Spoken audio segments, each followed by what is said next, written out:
ये कहानी भरतपुर के एक छोटी सी गांव की है, जहाँ एक संयुक्त परिवार रहता था जिसमें सास बहू और बेटा रहते थे। इस परिवार की सास बहुत लालची और स्वार्थी थी। उसकी लालच के कारण घर में हमेशा शांति रहती थी। इस कहानी के 3 मुख्य पात्र है।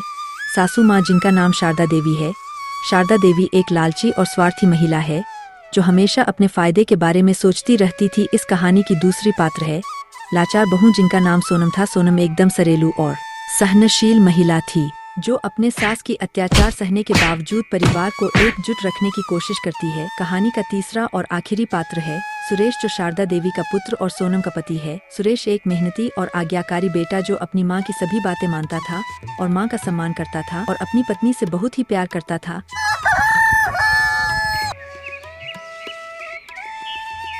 एक दिन सुबह जब सोनम रसोई में काम कर रही थी, तभी उसकी सास उसे फटकार लगाने रसोई घर में आती है और बोलती है, सोनम, तुमने आज फिर से सब्जी में ज्यादा मसाला डाल दिया था। तुमसे तो कुछ भी काम ठीक से नहीं होता। माँ जी, मैं उतना ही मसाला दी थी जितना आपने कहा था, मगर गलती हुई है तो मुझे माफ कर दीजिए। हर बार माफी मांग कर तुम अपने सारे गलती को छुपा लेती हो। तुम चाहती हो कि इस घर में कुछ भी ठीक से नहीं चले। तुम्हारी वजह से घर का वचट बिगड़ रहा है। तुम जानबूझकर महंगा वाला मसाला इस्तेमाल करती हो ताकि मेरा सारा पैसा खत्म हो जाए। नहीं माँ जी, ऐसा कुछ भी नहीं है। मैं हमेशा घर में खर्च का ध्यान रखती हूँ। हाँ, तुम कितना ध्यान रखती हो ये मैं बहुत अच्छे से जानती हूँ। मुझे तुमसे सब कुछ बचाना होगा, वरना एक दिन तुम सब कुछ बेचकर खा जाओगी। बेचारी सोनम चुपचाप अपनी सास के ताने सुन लेती है और फिर से अपने काम में लग जाती है।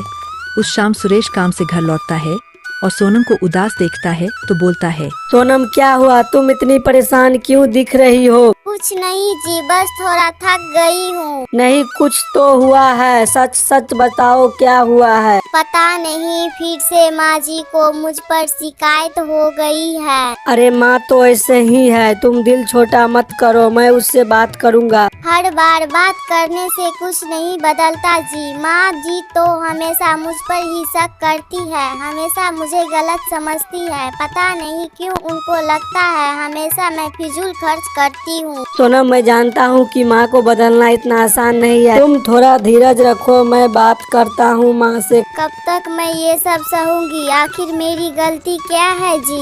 सुरेश सोनम को अपनी बातों से दिलासा देता है और सोनम सुरेश की बात मान जाती है। उसी रात सुरेश अपनी माँ शारदा देवी से मिलने उसके कमरे के दरवाजे पर जाता है और आवाज लगाता है, माँ, क्या मैं अंदर आ जाऊँ? हाँ सुरेश बेटा, आ जाओ। तभी सुरेश अपनी माँ के सामने आ जाता है और बोलता है, माँ, आपसे एक जरूरी बात करनी थी। हाँ बोलो ना, क्या बात करनी है? माँ, सोनम बहुत दुखी है, आप उस पर इतना शक क्यों करती हो? सुरेश, तुम मुझे समझाने आए हो या अपनी पत्नी का पक्ष लेने? वे तुम्हें मेरे खिलाफ भड़का रही है। माँ, ऐसा कुछ नहीं है। सोनम बहुत अच्छी है, वो हमेशा घर के लिए सोचती है। आप उसे थोड़ा समझने की कोशिश कीजिए। बेटा, अब तुम मुझे सिखाओगे कि मुझे किसे समझना चाहिए। मैं जानती हूँ कि वो घर का सारा धन बर्बाद करना चाहती है। तुम उसकी बातों में मत आओ। माँ, ऐसा कुछ नहीं है, आप उसे गलत समझ रही हो। तुम देखना बेटा, एक दिन ये तुम्हें छोड़कर चली जाएगी, तब तुम्हें मेरी बात समझ में आएगी। सुरेश अपनी माँ को बहुत समझाने की कोशिश करता है, परंतु शारदा देवी उसकी कोई बात मानने को तैयार नहीं थी। शारदा देवी जब देखती है कि सुरेश अपनी पत्नी की ज्यादा पक्ष लेने लगा है, तो वह सोनम को किसी तरह फंसाकर सुरेश की नजरों में उसे गलत साबित करने का सोचती है।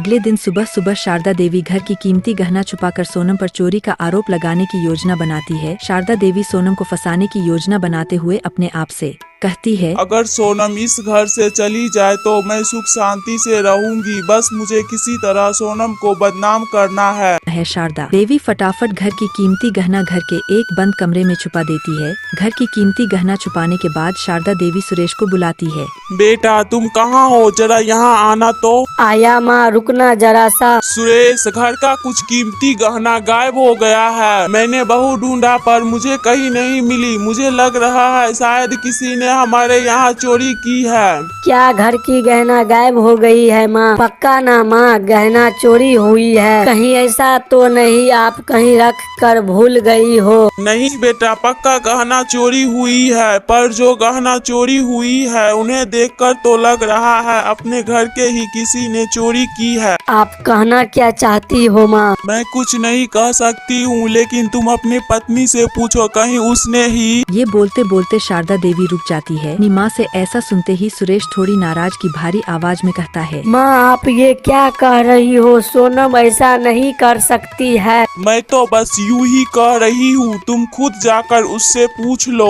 माँ से इस तरह अपनी पत्नी के बारे में सुनकर सुरेश को वैसे तो बुरा लगता है, परंतु वह अपनी माँ की बात पर भरोसा कर अपनी पत्नी से इस बारे में बात करने जाता है। सुरेश सोनम से चोरी के बात करने अपने कमरे में जाता है और बोलता है, सोनम मुझे तुमसे कुछ बात करनी है। बोलिए ना जी, क्या बात करनी है आपको? सोनम माँ कह रही है कि घर से कुछ गहना गायब हो गया है, क्या तुमने कहीं रखी है? नहीं जी, मैं कहीं नहीं रखी हूँ। आप मुझसे ये कैसे सवाल कर रहे हैं? माँ को शक है कि शायद वो चीज तुमने ले ली है। मैं सिर्फ सच जानना चाहता हूँ। सुरेश से इस तरह की बात सुनकर सोनम रोने लगती है।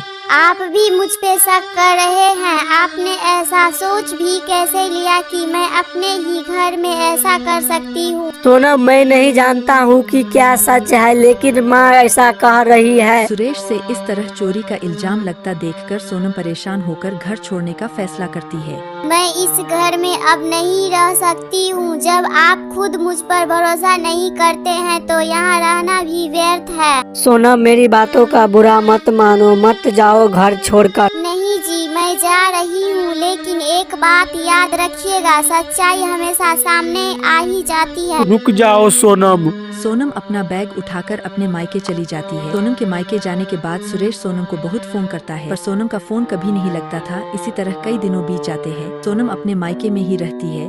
सोनम के जाने के बाद सुरेश और शारदा देवी के बीच रोज रोज खटपट हो जाया करता था। माँ आपसे बहुत बड़ी गलती हुई है। सोनम निर्दोष थी और हमने उसे जाने दिया। अच्छा हुआ ना वो चली गई, अब घर हमेशा सुख शांति से रहेगा। माँ घर में अब सिर्फ उदासी है, आपने मेरी जिंदगी बर्बाद कर दिया। इसी तरह कुछ और दिन बीत जाते हैं। धीरे धीरे सुरेश अपनी माँ से दूरी बनाने लगता है। सुरेश अपनी माँ से बात करना भी बंद कर देता है। शारदा देवी को इस बात से कोई फर्क नहीं पड़ रहा। उसने बस अपने घर पर अपना हक बनाए रखा था और इस चीज के लिए वह हर पल नई योजनाएं बनाती रहती थी। इधर उधर तरफ सुरेश बिना सोनम के अब उदास हो गया था, परंतु इस बारे में वह अपनी माँ से भी बात नहीं कर पा रहा था। फिर एक दिन सुरेश हिम्मत जुटाकर अपनी माँ से सोनम को घर लाने की बात करने की ठान लेता है। अब बस हो गया, आज तो माँ से कह दूंगा मैं सोनम को घर वापस लाने जा रहा हूँ। सुरेश माँ के कमरे पहुंचकर अपनी माँ से कहता है, माँ अब बस हो गया, मैं जा रहा हूँ सोनम को वापस घर लाने। क्या तुम उस चोरनी को वापस लेने जा रहे हो? माँ सोनम चोरनी नहीं है, आप बिना मतलब को मेरी सोनम पर शक कर रही हो। अगर तुम्हारी बीवी चोरनी नहीं है तो घर का कीमती गहना कहाँ गया? माँ आपको जो सोचना है वही सोचो, मैं जा रहा हूँ अपनी सोनम को वापस लाने। सुरेश आखिरकार सोनम को मनाने और उसे वापस अपने घर ले जाने सोनम के मायके पहुंच जाता है और सोनम से कहता है, सोनम मुझे माफ कर दो, माँ की बातों में आकर मैं तुम्हारे साथ गलत किया हूँ। अब तुम घर वापस चलो। नहीं जी, मैं नहीं जाऊंगी। मैंने तो आपको हमेशा अपने पति और साथी के रूप में माना है, लेकिन आप भी मुझ पर शक करने लगे। मैं सिर्फ आपके कहने से वापस नहीं लौट सकती। आपको खुद ये समझना होगा कि सही क्या है और गलत क्या है। सोनम मैं अपनी गलती मान लिया हूँ, मुझे माफ कर दो। घर तुम्हारे बिना सुना सा हो गया है। सोनम थोड़ी देर सोचती है और सुरेश को माफ कर देती है। ठीक है जी, मैं वापस घर चलूंगी, लेकिन अब मैं किसी भी अन्याय को सहन नहीं करूंगी और मुझ पर लगे चोरी के इल्जाम को भी गलत साबित करके रहूंगी। ठीक है, तुमको जो सही लगे वही करना। अब तुम वापस घर चलो। सुरेश सोनम के साथ अपने घर लौट जाता है। माँ ओ माँ देखो तो कौन आया है। सुरेश के आवाज लगाने पर भी शारदा देवी जवाब नहीं देती है। शारदा देवी का यह स्वभाव देखकर सोनम समझ जाती है अभी भी कुछ नहीं बदला और उसे अपनी सास के नए नए योजनाओं से सावधान रहना होगा। शारदा देवी अपनी बहू को देखकर बिल्कुल खुश नहीं हुए। वह अपने बहू को देखकर कुछ दिन रह लेने देती हूँ और इसे कोई नई योजना बनाकर फंसाऊंगी, तब जाकर मेरे बेटे को समझ आएगा कौन सही है और कौन गलत। फिर कुछ दिन शांति से दिन बीत जाते हैं। शारदा देवी अपनी बहू को फंसाने के लिए कोई नई योजना नहीं बनाती है।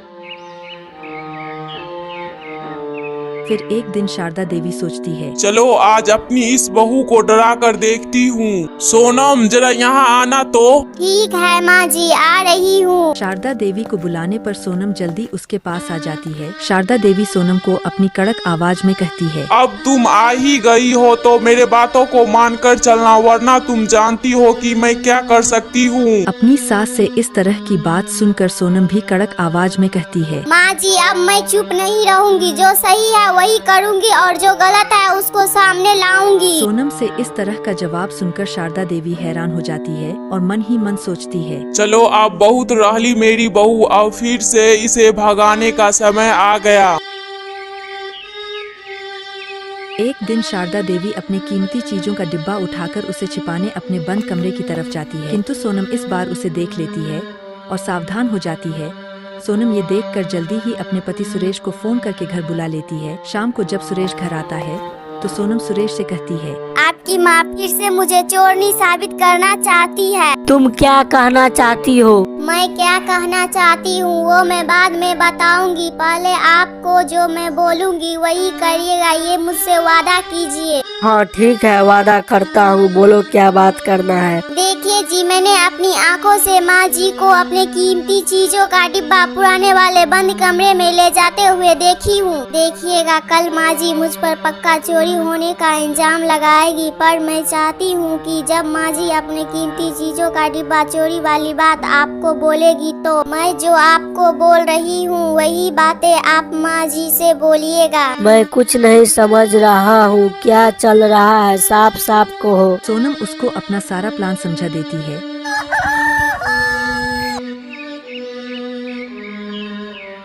फिर अगली सुबह शारदा देवी अपने नाटक को शुरू करती है और जोर जोर से रोने लगती है। हाय राम, मैं तो लूट गई, मैं बर्बाद हो गई, किसी ने मेरे कीमती चीजों का डिब्बा चुरा लिया। शारदा देवी तुरंत अपने बेटे को आवाज देती है, सुरेश बेटा तुम कहाँ हो, जल्दी यहाँ आना तो।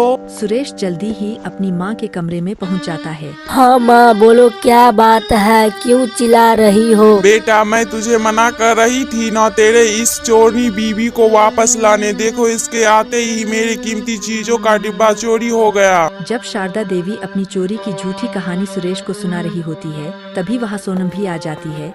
सोनम को देखते ही शारदा देवी बहुत कड़क आवाज में कहती है, ये देखो देखो आ गई चोरनी। अपनी माँ से यह बातें सुनकर सुरेश बोलता है, माँ अब आपको टेंशन लेने की कोई जरूरत नहीं है, अभी आपके चोर को पकड़ लेता हूँ। हाँ हाँ बेटा जल्दी ही अपने इस बीवी को पुलिस के हवाले कर दो। नहीं माँ, सोनम चोरनी नहीं है, चोरनी कोई और ही है। मैं कुछ समझी नहीं बेटा, सोनम चोरनी नहीं है तो चोरनी कौन है? माँ मैं घर में सीसीटीवी कैमरा लगा दिया हूँ ताकि हमारे घर में क्या क्या चल रहा है सब कुछ मुझे दिखाई देता रहे। रुको अभी पुलिस को बुलाता हूँ और वो रिकॉर्डिंग पुलिस को दिखा देता हूँ। शारदा देवी सीसीटीवी कैमरे की बात सुनकर डर जाती है और बोलती है, बेटा तुमने कैमरा कब लगा दिया था? माँ जी अभी पुलिस आएगा और सीसीटीवी कैमरा में देखकर असली चोर को पकड़ लेगा। शारदा देवी सीसीटीवी की बात सुनकर डर जाती है और डर के मारे सारी बातें सुरेश को बता देती है। मुझे माफ कर दो सुरेश बेटा, पुलिस को मत बुलाओ, मैं ही अपनी कीमती चीजों का डिब्बा पुराने वाले बंद कमरे में रख दी थी, मुझे माफ कर दो,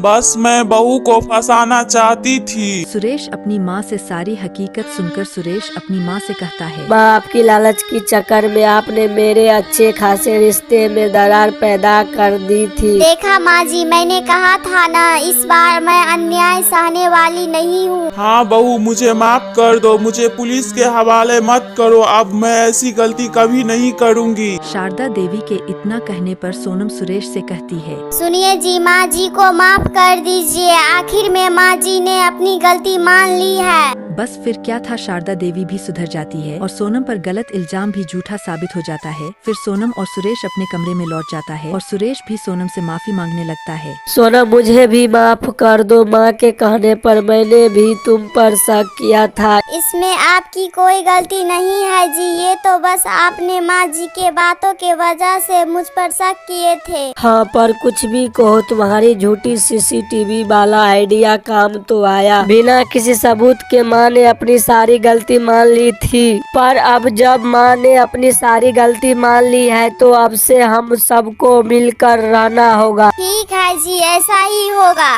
उस दिन से सभी लोग खुशी खुशी रहने लगा।